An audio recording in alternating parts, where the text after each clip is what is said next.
पीठ से निकले खंजरों को जब गिना मैंने, अपनी पीठ से निकले खंजरों को जब गिना मैंने, अधिकतर उनके निकले जिनको गले लगाया था मैंने, जिनको गले लगाया था मैंने। हेलो एवरीवन, आज की मोटिवेशनल स्टोरी का टाइटल है कान के कच्चे।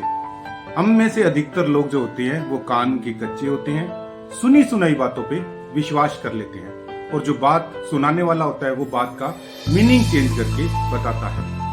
मेरी जो हैबिट है, मैं बात की गहराई पे जाता हूँ और जो डिसीजन है, जो निर्णय है, वो मैं ऊपर वाले पे छोड़ देता हूँ। आज की स्टोरी चीन के महान संत ल्योत्सो के बारे में है।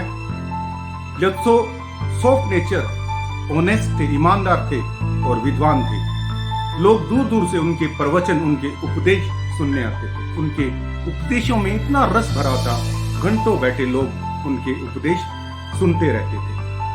अत्यंत गरीबी देखकर उसकी पत्नी काफी दुखी थी।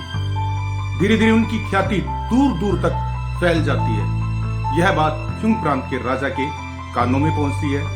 राजा मंत्री को बुलाता है, संत के बारे पूछता है।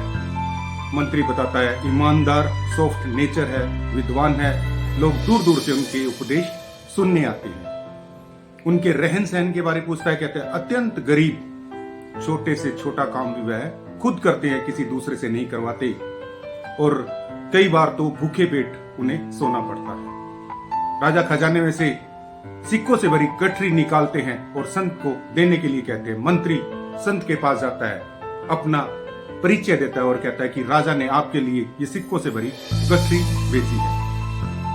पत्नी सिक्कों से भरी गठरी देखकर खुश होती है, लेकिन संत कहता है मंत्री को, आपके राजा को मैंने नहीं देखा और आपके राजा ने मुझे नहीं देखा, फिर सुनी सुनाई बातों पे कैसे विश्वास कर लिया।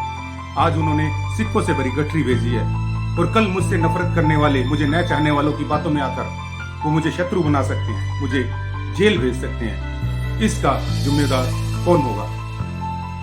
उन्होंने कहा, जो आनंद ईमानदार और मेहनत की कमाई में होता है वो दान दी हुई वस्तु में नहीं होता। कृपया इसे वापस ले जाओ। पत्नी उसकी बातें सुन रही होती है और अपनी पति की बातें सुनकर श्रद्धा से उनके प्रति नतमस्तक हो जाती है। यह छोटी सी कहानी हमें यही शिक्षा देती है कि हमें सुनी सुनाई बातों पे विश्वास नहीं करना चाहिए। बात की सच्चाई, बात की जो गहराई है उसको देखना चाहिए, खुश रहना चाहिए और हमेशा खुशियां बांटते रहना चाहिए। Thank you.